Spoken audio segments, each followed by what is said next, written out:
कायदा सुव्यवस्थित आहे तरी का हातात घ्यायला असायला तर पाहिजे. आज आपण पाहतोय काल पण कुठे कुठे कुठे ब्लास्ट होतो, कुठे कोणाची मर्डर होते, कुठे काय होतं. गृहमंत्री या राज्याला आहेत की नाही हा एक प्रश्न राहिलेला आहे.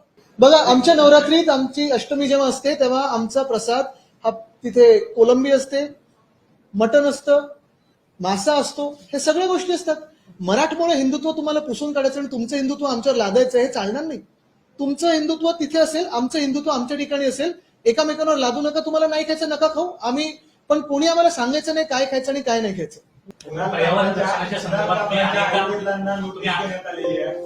हे आता एवढा मोठा जोक व्हायला निघालेला आहे. एकतर त्यांना कळलं कसं स्वतःला की मीच गद्दार आहे हे त्यांनी खेचून कसं घेतलं. मला वाटतं तसे त्यांचे खासदार आहेत ना ज्यांनी त्यांना साप म्हटलेलं आहे, त्यांना पण नोटीस गेली पाहिजे. आणि दुसरी गोष्ट म्हणजे तिकडे जे पाहायला आलेली ती कॉमेडी त्यांना पण नोटीसेस दिलेले आहेत. म्हणजे एका बाजूला रेप मर्डर वगैरे सगळं म्हणजे सर्रास होत आहे, दंगली घडवल्या जात आहेत, पण जे कॉमेडी बघायला जातात त्यांना नोटीसेस मारल्या जातात.